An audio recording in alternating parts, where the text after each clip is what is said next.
Dude, never did it.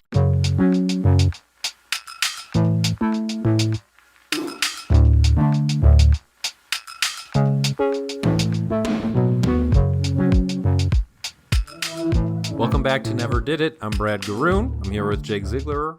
Hey, Jake. Hey, Brad. Hey, buddy. So Never Did It. We're gonna get right to it. Never Did It is a podcast where Jake and I, over the course of 100 years in movie time, not in real time, assign each other one movie per year that the other person hasn't seen, and then we talk about them year by year. And this week we are talking about the year 1952, and we're going to start with the opener and then get to the main event, the undoubted main event. The opener being Sudden Fear. I gave Jake Sudden Fear. You'd never seen it. Had you heard of it? You know, I hadn't, which is surprising because it's, Joan Crawford and Jack Palance and, a couple of Oscar nominations to it. It didn't ring a bell when you suggested it. So, no. I discovered Sudden Fear for myself last year on the anniversary of Jack Palance's death. I was watching a movie a day and trying to find a reason to. And on the day that Jack Palance died, I watched Sudden Fear because I'd already seen both City Slickers movies, and that was what I knew him for. He was nominated for an Academy Award for this, you mentioned, right? Yeah, right. And so was Joan Crawford. I checked it out. It is a classic noir, and I quite liked it when I watched it. I was really taken by it. It's a classic noir about an actor who is rejected. What is he, an actor or a writer? Well, he's an actor. Jack Palance is the actor. Joan Crawford is the writer. Right. Fair. Thank you. Yep. There you go. So it's about an actor and a writer. Jack Palance is an actor, and when the film starts, it feels quite a bit like he's going to be the protagonist of the film. He tries out for Joan Crawford's play and is pretty outright rejected. But then he meets her on a train after the fact, and they strike up a romance, and she's really swept off her feet. And then the rest of the movie is about what is going to happen between the two of them, how the romance will... There's like a lot of class stuff. She's quite wealthy. He's working class, a struggling actor. There's that creates an interesting dynamic in their relationship. And then also as it turns out, slight spoiler for the beginning of the movie, he's a pretty bad dude. So I'm going to try not to get into too many spoilers because I don't think a lot of people have seen this, and you might actually be able to go into this movie and be surprised by what happens. But what did you think of the movie?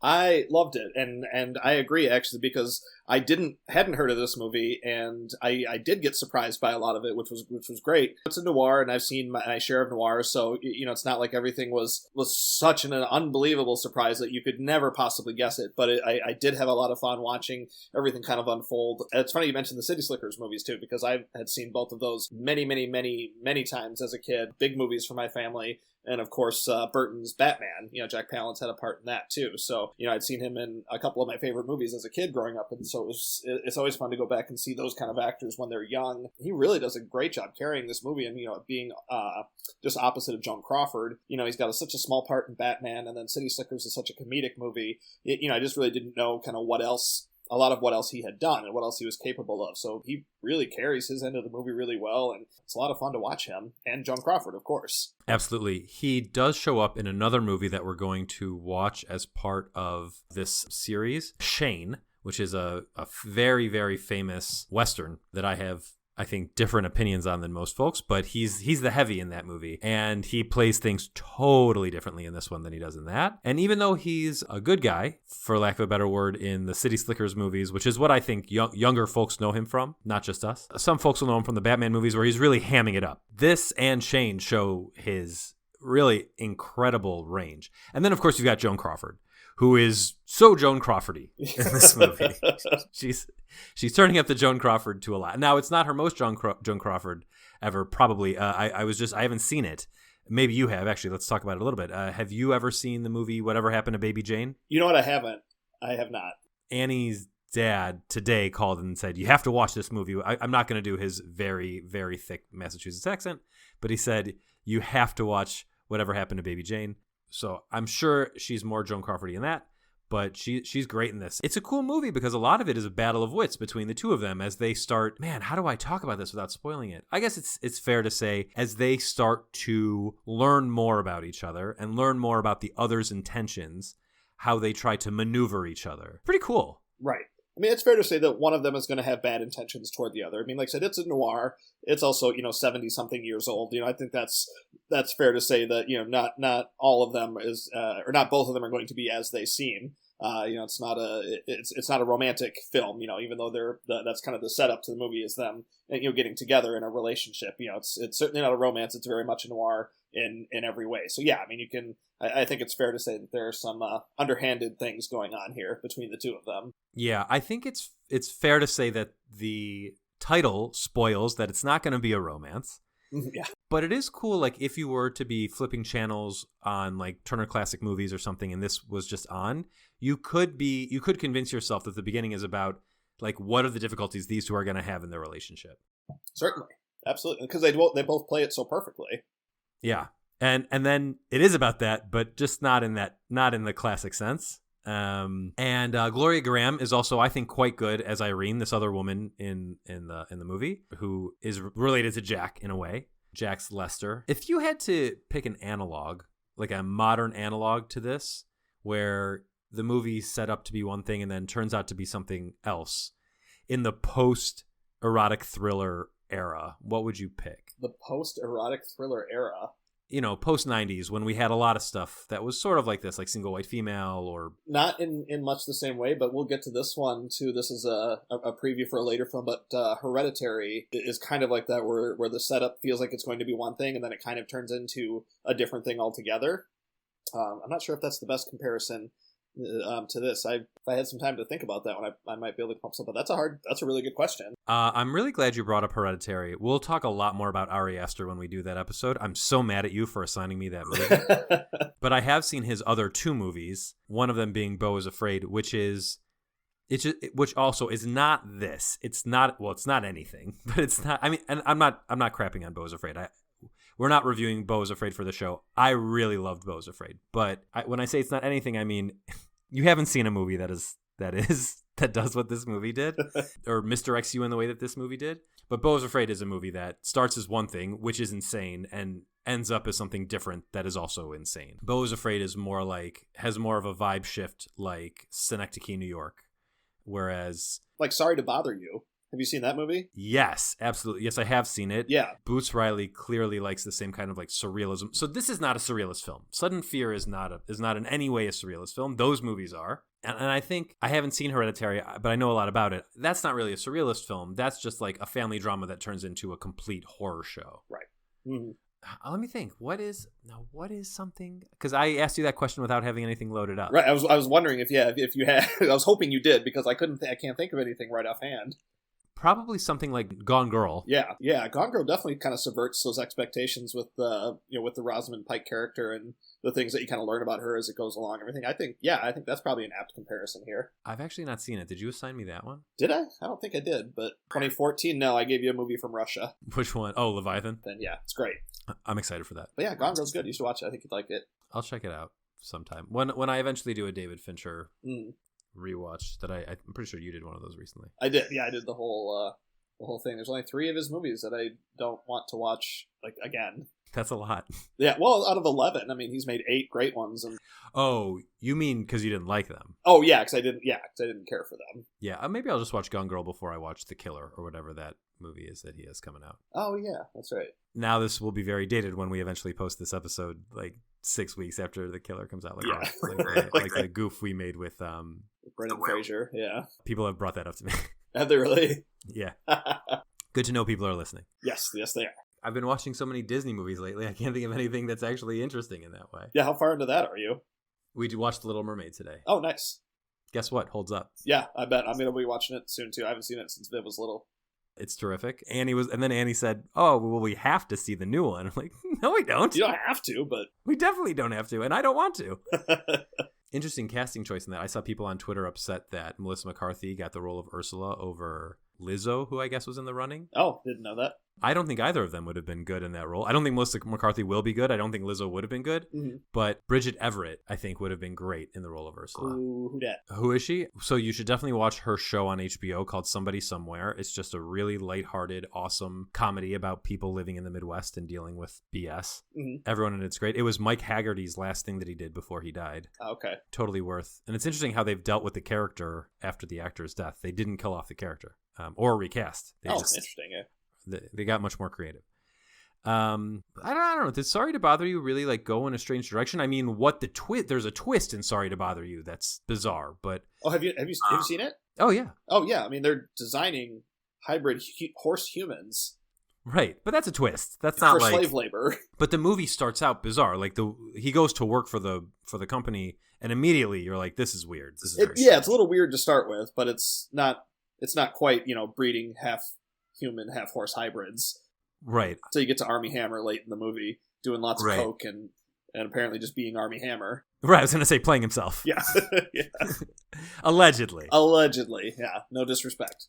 Anyway, strong recommend for Sudden Fear. I feel like it's not too hard to find. I found it on Tubi, which is free. There are a couple of commercial breaks, maybe 3 or 4, and it's a 2-hour movie, so not bad. Tubi is the greatest thing. It's amazing. The only thing better than Tubi are Hoopla and Canopy, which are no ads, but you need a library card. Right. Mm-hmm. Get a library card, watch cool movies. What did you give this movie on Letterboxd? I gave this movie 4.5 stars. I was really into it the whole way. Loved the performances. Loved just the escalation of everything, and the twists and the turns and the surprises and just how it looked. The 2 actors were up for Oscars. Joan Crawford and Jack Palance. And it was also up for Best Cinematography and Best Costume Design, black and white. They used to have separate categories. They had black and white and color categories for some of those categories. So it was up for the cinematography and costumes. Both great. I mean, it looks great. I mean, it's a classic noir. Like, if I'm making a list of top 10 my favorite noir movies, this would probably crack the top 10. It's excellent. I gave it 3.5, and part of that was because... So this movie came out in what, 1952? We're doing 1952 today? 52, correct, yes. If you're a wrestling fan, this movie breaks kayfabe, and I was furious. Big time, yeah. I was really upset. I was like, you don't do that pre-1990s. That's not done. Like, we've already talked about, it's funny how many movies that we do. I mean, it's not a coincidence that we end up talking about movies that have wrestling content in them. Yeah. We're big wrestling fans. But it is interesting that in the movie Night in the City, there's a lot of wrestling in that movie, and they never break kayfabe. Right. This is like they're exposing the business. Completely, yes. I just watched, I mentioned I'm watching all these Disney movies in Oliver and Company, which is, I think, a sort of forgotten, not classic, but a forgotten bop. It's pretty fun. Billy Joel's really good. Very surprising. That's the only movie he was ever in. Yeah, weird, isn't it? Very. I love Billy Joel, by the way. I think he's underrated. I also like Billy Joel. We went to we got free box seats to a concert of his, thanks to Annie's colleagues. And as we were going there, I'm like, I don't know. I don't like his music that much. And I had the best time at this concert. I'm jealous. Yeah. And he doesn't like move around a lot. He's pretty old now, but yeah. But yeah, he was great in this movie. Anyway, there's wrestling in that movie too, and they don't break kayfabe. So they bet on it even. Some of the characters are betting on wrestling. So anyway, I gave it 3.5. I liked it a lot. I thought the final action scene was a little bit poorly staged, but I was very compelled by the movie, and I do think it's worth checking out. But let's talk about the main event. Yes. To my great shame, I had never seen Singin' in the Rain, and now I think it's one of the greatest movies of all time. Easily. That might have taken the wind out for me, but why'd you assign me this movie? Yeah, I mean that pretty much that says it right there. I mean, this is regarded as one of the best films ever made, easily one of the best musicals ever made. I mean, people who don't know that there's a movie called Singin' in the Rain can sing the song "Singin' in the Rain." You've heard it, a bunch of different times from somewhere. It's this word is so overused, and I hate it so much. But I mean, it's an iconic movie. It's just one that has stood the test of time. And if you hadn't seen it, it was thought it was time. I had never had any desire to see it. I watched An American in Paris for my movie a day year thing. I forget why. It was fine. It's cute. It's funny. It's breezy. And in the final act, Gene Kelly does one of his 20 to 30 minute dance numbers. Yeah. And I watched that and I thought, this is too much. I get why people would have wanted this then. You're paying to go to the theater. You're getting a real show. It reminds me of Bollywood when People get like big dance numbers in Bollywood movies that don't even necessarily need, and also a 3-hour runtime movie because you're paying. I think the idea there is you're paying to go to the theater. You're going to get something big for your money. Gene Kelly movies were thought of the same way. And in Singin' in the Rain, I just found it so much more compelling. The story was more interesting. Now, part of that was, and I know we feel a little bit differently about this movie, actually probably at this point quite a bit differently, but I saw this after I saw Babylon. Ah, okay, yeah. And Babylon is a retelling of Singin' in the Rain. Mm-hmm. It's like a gross one, much more cynical, much more mean. But it's the same story, and it hits a lot of the same beats, and does it on purpose. And then it directly references Singin' in the Rain in the part of the movie that I thought was kind of unforgivable, which is like the last 10 minutes of the movie, which are very, very bad. Right. Talking about Babylon. Brutal, yeah, brutal. But I know you didn't like any of the movie. I liked it up to that point, and at that point it lost me. Mm-hmm. And a lot of people hate it. It's an incredibly divisive movie. Singin' in the Rain is not a divisive movie. Right. It's a joy. It's about the beginning of talkies. It also has what is essentially a 20-minute dance scene that is also a dream sequence, kind of. I mean, it's a pitch. He's pitching a movie. Mm-hmm. But it's not actually happening. Mm-hmm. And as I'm watching it, I'm like, I don't know. I'm still more into it. But what I really took away from this is, holy crap, Gene Kelly is just an amazing movie star. The guy moves in a way that's compelling. I just wanted him to be on the screen the whole time. Yep. Anytime. Oh, also Donald O'Connor I wanted to be on the screen the whole time because he's hilarious. Yes. And I didn't know that Debbie Reynolds was the female lead of this movie. It's bizarre because right before this, I watched Albert Brooks' Mother, in which she plays an annoying mom. And I'm like, it could not be more different. Yeah. What do you like about it? The joy of it, like I said, is just watching him dance and watching him move, and her and Donald O'Connor, and just everything about it is just so perfect. And the movements of it and the colors of it, just everything goes so well together. It just kindles joy from every pore. It's just fantastic. It never gets old. It never feels slow. It never feels boring. It's just moves along quickly. This feels like a movie that could come out, if this movie came out tomorrow, I think it would still feel pretty current. I mean, the dialogue would have to change, but sure. Although you say that, I mean, you're saying if this version of this movie came out tomorrow, it would feel current. Yeah, I mean, there's a little bit of misogyny in it, like misogyny in the time. Like Debbie Reynolds never really feels like she has agency. She's always sort of, even in the climactic scene. Now, I feel like we can spoil Singin' in the Rain. It is one of the most seen movies. Sure, it's fair. Just not by me. Yeah. But in the climactic scene where the villain, I forget her name, but the squeaky voice character villain, Lena Lamont, where Lena Lamont is thwarted, they don't like let Debbie Reynolds in on the plan, and she's made to feel humiliated because she doesn't know that she's supposed to be in on this. Yeah, that's right. That might change. That might have to change a little bit. But it's not a huge deal. And she's great. And also just all the songs. You said people who don't know Singin' in the Rain know the song Singin' in the Rain. They also know the song All I Do Is Dream of You. They also know Make 'Em Laugh. Moses Supposes. I don't remember how that goes, but I remember that was very funny, but like I couldn't recite you the lyrics to that. Mm-hmm.